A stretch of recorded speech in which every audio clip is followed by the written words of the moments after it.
Today in this video, I'd like to talk about traveling during COVID, specifically speaking about what it's like to enter Japan at this moment.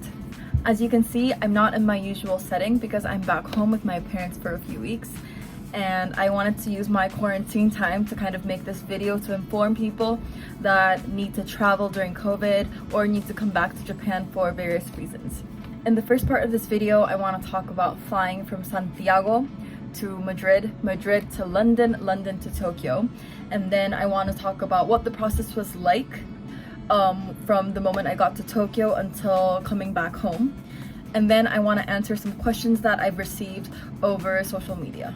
So because of COVID, I wasn't able to get a ticket from Santiago to Tokyo, so what I had to do was look for different routes, because since Santiago and Tokyo is really far, there are a lot of ways to go. You can go through different parts of Europe, you can go through Australia, you can also go through the US.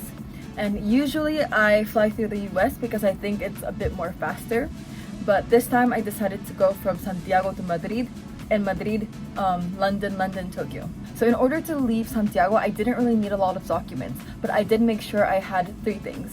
My pase de movilidad, which is kind of like a vaccine passport, my negative PCR test, and also my affidavit to enter Spain. So I flew from Santiago to Spain using Iberia, and then I had a 6 to 7 hour layover because there are very few flights. And when I got to Madrid, honestly, I didn't really need anything besides my affidavit because I already had a flight leaving Spain in the next 24 hours. And then the rest of my trip was with British Airlines. So I flew from Madrid to London, had about a 2-3 hour layover in London, and then my next flight was London to Tokyo. My flight from Santiago to Madrid was kind of full. I would say about 60 to 70% of the airplane was full. And then my flight to London was less, about like 40%, 50% I would say. And my last flight from London to Tokyo was very empty. I was able to lie down, just sleep through the whole trip, and I was able to enjoy a lot of booze as well. In order to enter Madrid, I just needed my PCR result and the affidavit that confirmed that I was leaving soon, and I'll leave the link down below just in case any of you need to use it. And then going from Madrid to London, I also needed the other affidavit in order to enter the UK. And this is mandatory for anyone who's passing through the UK. Even if you're staying, even if you're not, you have to do it. So I'll make sure you do it beforehand. And then in order to fly back from London to Tokyo, I didn't really need to show any documents because I was already inside the airport. But the moment I got to Tokyo, yes, there were a lot of paperwork. So now I'd like to talk about getting to Tokyo.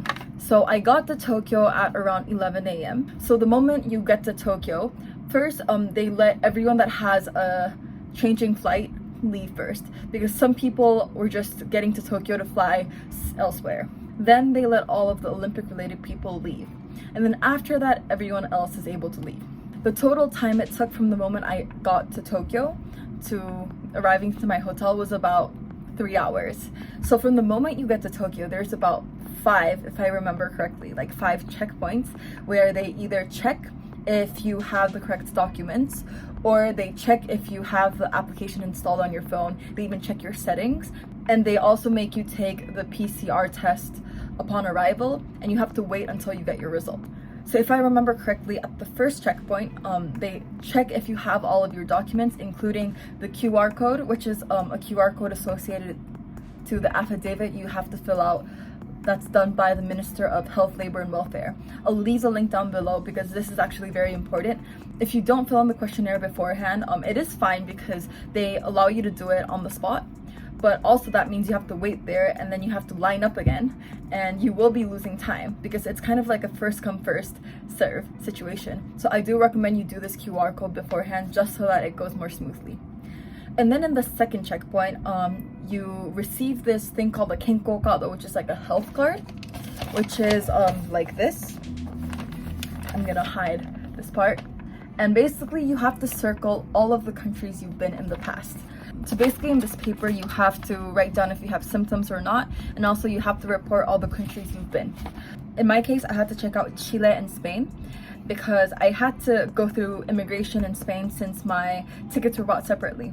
So that's why you have to make sure you circle Spain. And I was actually kind of nervous because I knew that the quarantine period for Chile was 3 days in a hotel and the rest at home, but I wasn't sure how many days it was for Spain.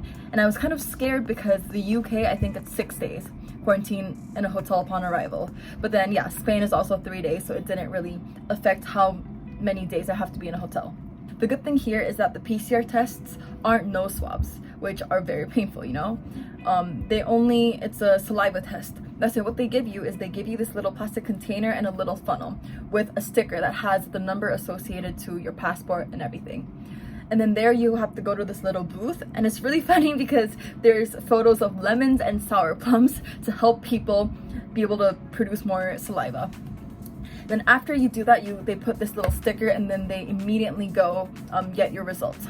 And then you go through, I think, another booth where there they check your affidavit. Here it's important that you kind of stay awake in the airplane because they give you various documents. They give you the Kinko Kado, which I was asleep, so I was able to receive later. They give you 2 signed affidavits being like, I won't break quarantine, I will stay at home, you know, all of that. And then they give you the customs paper. I think it was in the 4th checkpoint is they check if you have the applications downloaded on your phone, and if you don't have it downloaded, they allow you to download it there. So there are 2 applications you have to install onto your phone, and they will check the settings. They will go into your phone settings. They will check each setting so that your GPS is activated, you know, your notifications are on. The first application you have to download is the Cocoa app. They also give you this little pamphlet with all the information, but this application. And they do make sure that your notification is on. They do make sure that everything's on. But yeah, that's one of the applications that you have to download upon arrival. The second application that you have to have is the My SOS app. And this is the application that basically you have to report your health condition every day. They call you randomly every single day, and where you have to kind of check in so that they know and can confirm where you are exactly. その次はですね、このビデオコールでの応答です。今後不定期にビデオコールの着信がありますので、応答いただきますようお願いします。オペレーターによるコールと AI による自動コールの場合があります。自動コールは音声がありませんので、画面の指示に従ってください。ビデオコールの目的は居所確認ですので、今みたいにカメラをオンにしていただく必要があります。After they check that you have these applications and that your GPS is on, your notifications are on, and after going through all of these checkpoints, it's the last part where you have to wait for your PCR result. Until now, I think it's about an hour because I was checking my phone, like seeing my conversation with my mom, and yeah, I was waiting for my PCR test at around 12. When you wait for your PCR results, they divide you into 2 rooms. One room is all the people that have to go to a hotel afterwards, and the other room is all the people that don't have to. In the room for people that have to go to the hotel, it's just like part of the airport that's really like big, and there are vending machines, so if you have cash you can get some drinks. If not, I think you can get some snacks because one of the vending machines do accept credit card.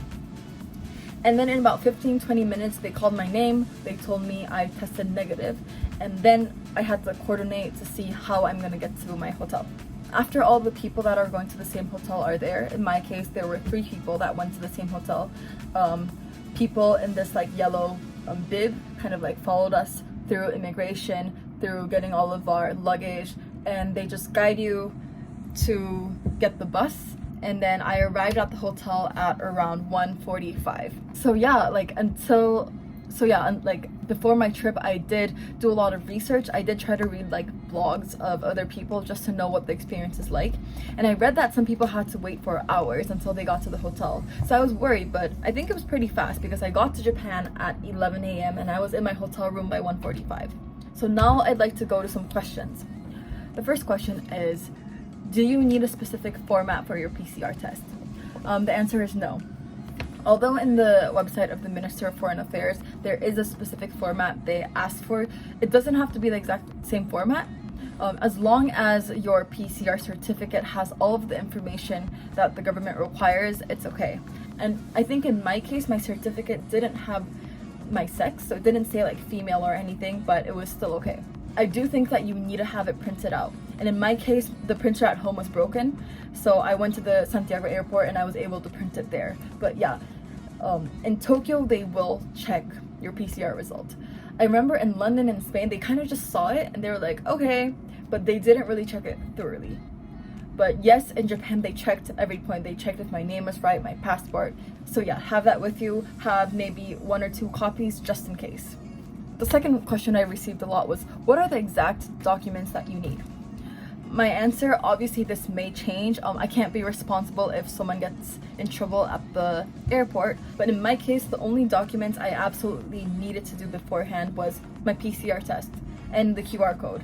But yeah, even the QR code with the questionnaire is something that you can do when you're in Tokyo, so I wouldn't worry too much. And the rest of the papers, like the Kenko card, which is like the health card, the affidavits, the 2 affidavits that you have to sign, everything else was provided upon arrival or in the airplane, so I wouldn't worry too much. The third question I receive a lot is, do they really call you every day? And the answer is yes, they do call you every single day. The first day, someone actually calls you and the person like on the other side is a person. But from day 2, everything was automatic. It was like an AI camera that basically you have to record your face for 30 seconds so that they can see that you're there and that they can see that the background is constant. But it's kind of been difficult because, for example, because of the time difference and because I have to still work remotely in Chilean time, I would be sleeping during the day. So I have missed the call a few times. And in other cases, I don't have my phone with me 24/7. For example, today they called me, but my phone was dead, so I was charging it. And then I realized later on that I couldn't answer the call. But as long as you check in every single day and report your health conditions, I don't think there's too much of a problem if you miss a few days of the video call. Another question I've received was, what is it like in the quarantine hotel? I think this varies because my hotel was just like one room. It had a bed, it had a little desk, it had a bathroom and a shower, it had a pot to make hot water, it had some cups. But another friend that quarantined before, she said that she had a bathtub in her room and whatnot. And for example, she said that she got like warm food, but in my case, all of the food was very bland and it was very, very cold. So in the end, I ordered things on Uber Eats. And there it's a bit more complicated because technically you're not allowed to order warm foods on Uber Eats. But my hotel was kind of a bit more lenient, so I was able to order a few times from restaurants, but I tried to keep it at a minimum level. I hope this video was helpful for a few people that are planning to travel soon. And as I said before, please remember that this information is something that changes every single day. And my experience may be different from the experience that you will have. So please keep yourself informed through the website of the Minister of Foreign Affairs, the Minister of Health, Labor and Welfare, and maybe check and call your embassy at any moment to make sure that you have everything, because the process to just fly during COVID is such a pain in the ass. Thank you for watching this video. Don't forget to like and subscribe, and see you next time.